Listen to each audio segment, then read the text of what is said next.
Andhra Pradesh high court chief justice గారి ముందు నేను ప్రవీణ్ పగడాల గురించి రీపోస్ట్ మార్టం చేయమని, సత్యాలు బయటకు వచ్చేటట్టు మరొకసారి ఇన్వెస్టిగేషన్ సిబిఐ ద్వారా చేయమని వాదనలు వినిపించాను. కానీ చాలా తక్కువ టైం ఇచ్చారు.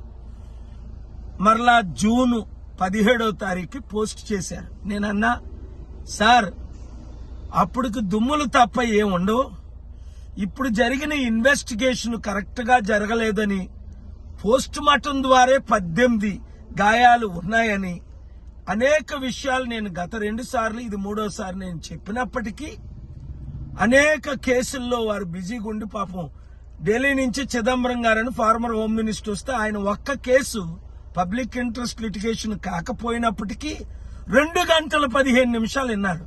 కానీ ప్రవీణ్ పగడాల కేసు గురించి 5 నిమిషాలు కూడా సమయం లేదు. న్యాయం జరగాలి అని దేశ విదేశ నాయకులు, నేను అమెరికాలో ఉన్నవారు కూడా కోరుతున్నారు. అయినప్పటికీ ప్రార్థించండి, పోరాడదాం. రాజ్యాధికారం మనకు వస్తేనే ఈ దేశం బాగుపడుతుంది, రాష్ట్రాలు బాగుపడతాయి. నేను ఇప్పుడు అనంతపూర్ వెళ్తున్నాను. రేపు ఉదయం 10:30 గంటలకు అనంతపూర్ ప్రెస్ క్లబ్ లో ప్రెస్ మీట్ లైవ్ ఇవ్వండి. RDT అనే ఒక పెద్ద సంస్థ, మంచి సంస్థ మూసేసి దాని 1000 కోట్ల ప్రాపర్టీస్, రాయలసీమ అంతా వారు ఎన్నో మంచి కార్యాలు చేశారు. దాని కొరకు న్యాయం చేయడానికి నేను పోరాడుతున్నాను. నాతో కలిసి పోరాడండి, రాష్ట్రాలని దేశాన్ని రక్షిద్దాం. ఆంధ్రప్రదేశ్ హైకోర్టు చీఫ్ జస్టిస్ గారి ముందు నేను ప్రవీణ్ పగడాల గురించి రీపోస్ట్ మార్టం చేయమని, సత్యాలు బయటకు వచ్చేటట్టు మరొకసారి ఇన్వెస్టిగేషన్ సిబిఐ ద్వారా చేయమని వాదనలు వినిపించాను. కానీ చాలా తక్కువ టైం ఇచ్చారు.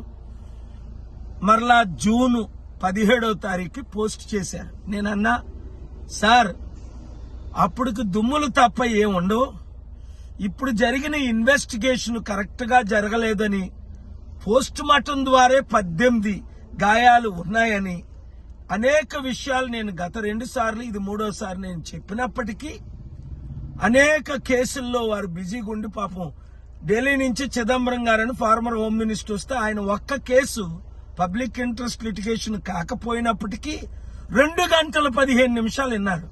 కానీ ప్రవీణ్ పగడాల కేసు గురించి 5 నిమిషాలు కూడా సమయం లేదు. న్యాయం జరగాలి అని దేశ విదేశ నాయకులు, నేను అమెరికాలో ఉన్నవారు కూడా కోరుతున్నారు.